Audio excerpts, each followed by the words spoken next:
Donc Michel Agier, je voudrais, par rapport, et après on va voir le regard sur une autre frontière, voir votre regard par rapport à tous ces combats sur le devoir d'hospitalité, sur ce moment, ce qui se joue pour nous, car vous l'avez tous entendu dans ces témoignages, nous sommes à la fois solidaires, admiratifs, mais ce qu'ils nous disent, c'est qu'ils sont trop peu nombreux, que nous ne sommes pas assez au rendez-vous.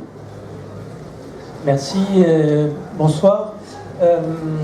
En effet, moi je voudrais prendre ça et puis voir, essayer de continuer un peu finalement la cartographie qu'on pourrait faire de tous ces mouvements qui existent aujourd'hui. Donc là, c'est pas possible de la faire et je ne l'ai pas en tête.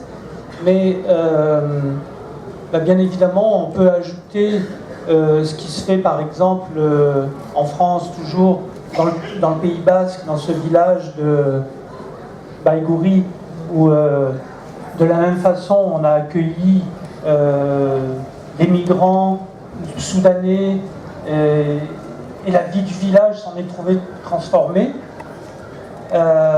Il y a évidemment le village de Riace en Italie, dont les habitants, le maire, ont décidé à un moment donné de dire nous, on a envie de considérer ces gens comme des humains, comme nous, et en plus, peut-être qu'ils vont nous aider à transformer notre village. Nous qui avons été tellement marqués par l'émigration, on pourrait maintenant être marqués par l'immigration. Et le village a été transformé. Il y en a le film où parlait de Calabria, qui était né ici en partie, ce film. Voilà. En Alsace, il y a un autre village dont le nom m'échappe à l'instant, qui a eu une attitude un peu équivalente. Puis ici, en Bretagne, comme j'ai eu la chance, grâce à l'invitation des organisateurs, de passer la semaine ici, j'ai eu l'occasion de discuter avec beaucoup de monde. Je me rends compte de quelque chose, enfin plusieurs éléments, mais cette chose-là qu'il y a dans les villages, dans les petites communes, les petites villes, énormément de mouvements qui n'ont pas de visibilité, qui manquent énormément de visibilité.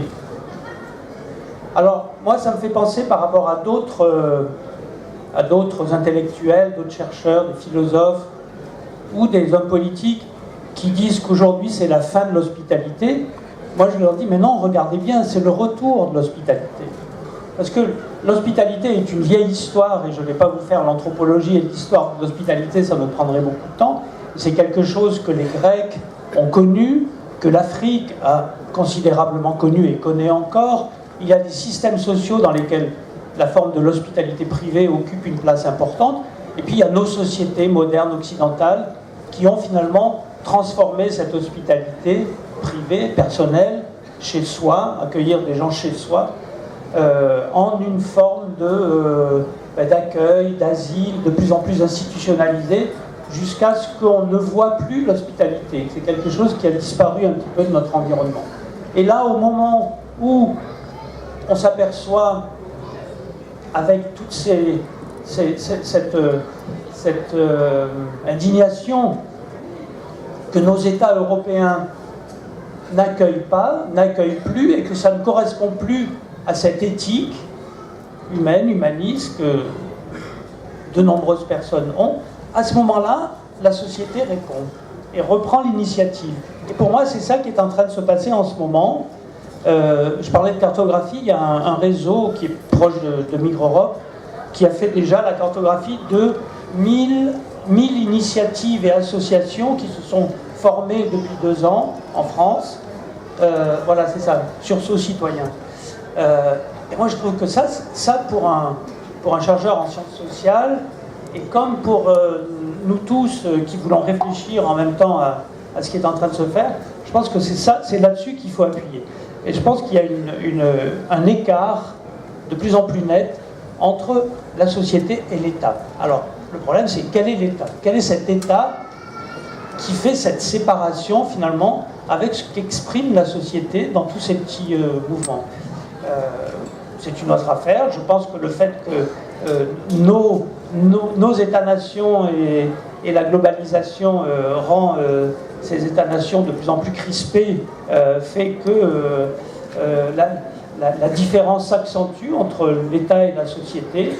Et une des formes les plus évidentes, il me semble, mais ça demande à être étudié, enquêté, observé, c'est quelque chose qu'on pourrait peut-être appeler l'hospitalité villageoise. Parce que dans les villes, et étant à Paris, je vois bien, c'est assez compliqué d'organiser l'hospitalité. On voit bien que la maire de Paris parle beaucoup d'hospitalité. Elle a voulu relancer, elle a signé un appel avec la maire de Barcelone, avec le maire de Madrid, avec d'autres maires de très grandes villes, en disant nous allons relancer les villes-refuges. Et puis en réalité, rien ne se fait, ou pratiquement rien. Et on sait très bien que le centre de la Chapelle, qui au début était appelé un camp humanitaire, je ne sais pas pourquoi c'était appelé un camp humanitaire, ça n'a rien à voir avec un camp humanitaire, est devenu finalement un sas de centre de rétention, quoi, ou un hotspot, comme on dit pour la Grèce. Ce qui se passe dans les plus petites localités, c'est que les formes les plus anciennes de l'hospitalité, les formes sociales, qui passent par des vraies personnes, par des vraies relations entre les gens, par le fait que quelqu'un sait que là il y a une maison et que si on s'y met à 3 ou 4, on va pouvoir la mettre en état, et puis on va bien obtenir comme ça la possibilité de l'occuper. Ce sont les endroits où ça marche le plus naturellement et où en même temps c'est le plus invisible, à moins d'avoir effectivement des Cédric Héroux et des La Roya qui s'organisent et où là on en parle, parce qu'à ce moment-là on se rend compte que des gens font de la désobéissance civile sans le savoir, bien souvent. Et par exemple, là je vous donne un exemple parisien, à Paris il y a ce mouvement qu'on appelle le mouvement des petits déjeuners. C'est des gens dans le nord de Paris qui, descendant de chez eux, tout simplement, voyaient des gens dans la rue, sans abri, sans nourriture, et ils ont fait ce premier geste dans la tradition de l'hospitalité, qui est le geste de la nourriture. Ils ont dit, mais on ne peut pas ne pas donner quelque chose à manger. Et ça a commencé, le lendemain ils ont continué, etc. C'est devenu quelque chose d'important au niveau d'une rue, de 2 rues, et puis la police s'en est mêlée en disant vous n'avez pas le droit de donner à manger à des gens en situation irrégulière. Et alors du coup ces gens-là se sont un peu politisés, si on peut dire. On dit mais comment ça on n'a pas le droit? Bien sûr qu'on a le droit humain, mais vous ne donnez pas le droit politique. Et c'est comme ça que dans ces situations-là, dans ces micro-situations, on va dire, il y a des gens qui font des gestes qui sont les plus élémentaires d'humanité et qui finissent par politiser la situation, alors qu'on nous impose de l'État des injonctions de contrôle, éventuellement avec un petit volet humanitaire, etc., etc.